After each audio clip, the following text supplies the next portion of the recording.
Welcome to It's Fact TV, where we uncover the eerie and unsettling truths of history. Today we delve into the disturbing facts about ancient Japan. From the brutal rituals of the samurai to the chilling tales of ghostly apparitions, prepare yourself for a journey into the darker side of Japanese history. Let's get started. Alright, let's talk samurai. We've all seen the movies, the stoic warriors with their katanas and their zen-like calm. But how much of that was Hollywood magic and how much was rooted in reality? Well, buckle up, because the truth is a wild ride. The samurai lived by a strict code of conduct, Bushido. Loyalty, honor, courage, all that jazz. Sounds noble, right? And it was, in theory. But in practice, things could get messy. A samurai's loyalty wasn't just expected, it was demanded. It could be more important than family, than logic, even than their own life. Any perceived slight against their lord, any failure to uphold their honor, could have brutal consequences. We're talking ritual suicide, guys. Seppuku, they called it. The samurai were tough, skilled, but they were also products of a time and place where honor could be a double-edged sword. Okay folks, brace yourselves, because this chapter is not for the faint of heart. We're diving into the dark side of ancient Japanese rituals, specifically the practice of human sacrifice. In ancient Japan, these sacrifices, known as hitobashira, were sometimes carried out during the construction of significant structures like castles, bridges, or even tombs. The belief was that burying a living person within the foundation would appease the gods and prevent disasters from befalling the structure. It's a chilling thought, to say the least. Imagine being the unfortunate soul chosen for this honor. The fear, the despair, the utter helplessness as you're sealed within the cold, dark earth. Evidence of these sacrifices is often debated among historians, with some arguing that the practice was more legend than reality. However, there are archaeological findings and historical accounts that suggest otherwise. These findings, along with ancient texts and folklore, paint a grim picture of this dark chapter in Japanese history. Alright, let's talk geishas. When you hear the word geisha, what comes to mind? Elegant women in elaborate kimonos, their faces painted white, performing traditional dances and music. While that image isn't entirely inaccurate, it's only a glimpse into a much more complex and often harsh reality. The world of the geisha was steeped in tradition and shrouded in mystery, a world where young girls were sold into indentured servitude to become skilled entertainers and companions for wealthy and influential men. These girls, often from poor families, were essentially cut off from the outside world, spending years undergoing rigorous training in music, dance, tea ceremony, and the art of conversation. This training was no walk in the park. It was demanding, disciplined, and often incredibly lonely. While geishas were highly respected for their artistic abilities and social graces, their lives were far from glamorous. Many were forced into sexual relationships with their patrons, a reality often glossed over or romanticized in popular culture. Chapter 4. Cannibalism in Ancient Japan, the chilling evidence.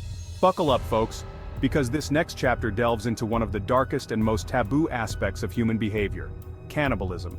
In ancient Japan, there's evidence to suggest that cannibalism, while not widespread, did occur under certain circumstances. Archaeological discoveries have unearthed human bones with markings consistent with butchering and consumption, painting a grim picture of a time when survival may have outweighed cultural taboos. Imagine the desperation, the sheer terror that must have driven people to such extremes. Some historians believe that cannibalism in ancient Japan might have been linked to warfare, with enemy combatants being consumed as a form of ritualistic humiliation or as a way to absorb their strength. Others suggest that it was a last resort during times of famine, a desperate attempt to survive in the face of starvation. It's a chilling thought, to say the least. Chapter 5. Feudal Japan's Terrifying Punishments. Alright folks, get ready for a wild ride through the darker side of justice in feudal Japan. Forget about a slap on the wrist or a few years in the slammer, because punishments back then were brutal, public, and designed to send a message. We're talking torture, executions, and everything in between. This was a time of strict social hierarchy and unwavering obedience to authority. Step out of line and you could expect a swift and often gruesome punishment. One of the most common forms of punishment was crucifixion. Criminals were tied or nailed to wooden crosses and left to die a slow and agonizing death from exposure or dehydration. And if that wasn't bad enough, sometimes they'd be left hanging there for days as a warning to others. Then there was sawing, and no, we're not talking about lumber here. This horrific punishment involved hanging a person upside down and sawing them in half, starting from the groin. Talk about a strong deterrent. Chapter 6. Ghost Stories and Superstitions of Ancient Japan. Alright, gather round, you ghost story enthusiasts, because we're about to dive into the spooky side of ancient Japan, a land steeped in folklore, superstition, and tales that'll send shivers down your spine. Japan has a long and rich history of ghost stories, known as kaidan, which often explore themes of revenge, unrequited love, and the restless spirits of those who died tragically. These stories weren't just for entertainment, though. They were woven into the fabric of everyday life, reflecting societal anxieties, moral lessons, and a deep-seated belief in the supernatural. One of the most famous Japanese ghosts is the Yuki Onna, or Snow Woman, a chilling figure often depicted as a beautiful woman with long black hair and icy blue lips.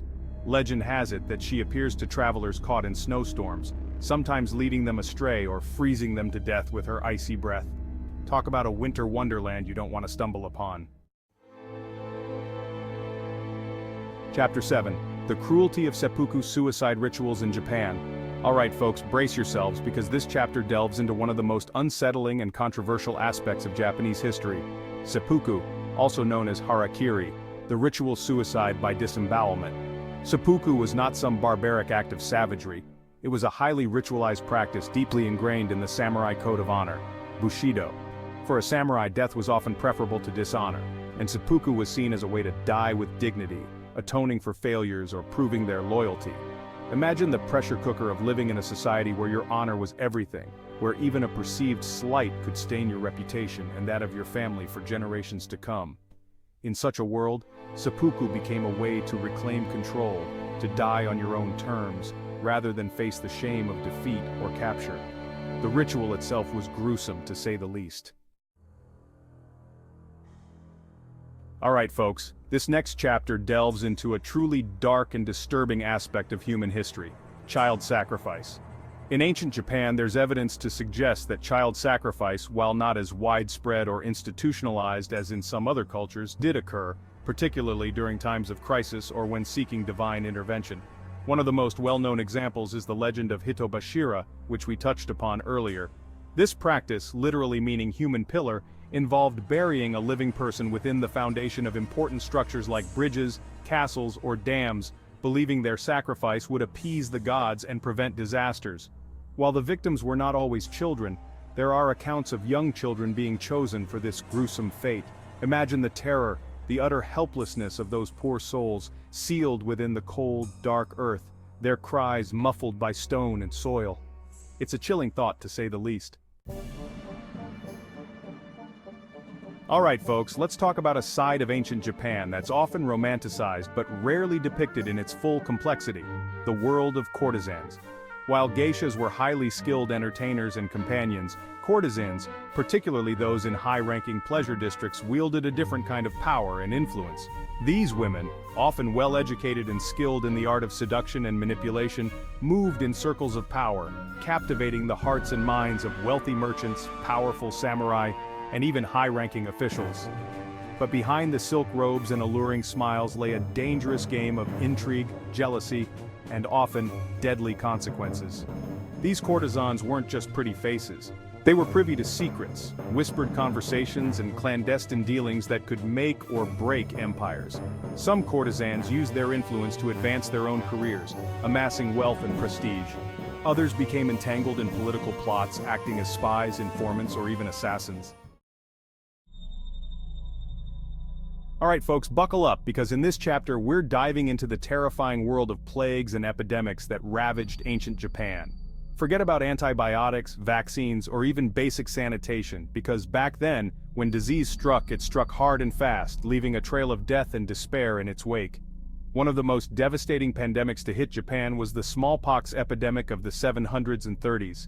This highly contagious and deadly disease, spread through respiratory droplets, swept across the nation like wildfire, leaving a trail of disfigurement and death in its wake. Imagine the horror of watching your loved ones, your friends, your neighbors, succumb to this relentless killer, their bodies covered in painful pustules, their cries for help echoing through empty streets. It's a grim reminder of the fragility of life and the devastating power of infectious diseases. But smallpox wasn't the only threat. Measles, influenza, and dysentery also ravaged the population. Thanks for watching. If you found these disturbing facts about ancient Japan intriguing, be sure to like, share, and subscribe to its Fact TV for more chilling tales from history. Leave a comment below with your thoughts, or if you have any other dark historical events you'd like us to explore. Until next time, stay curious and stay informed.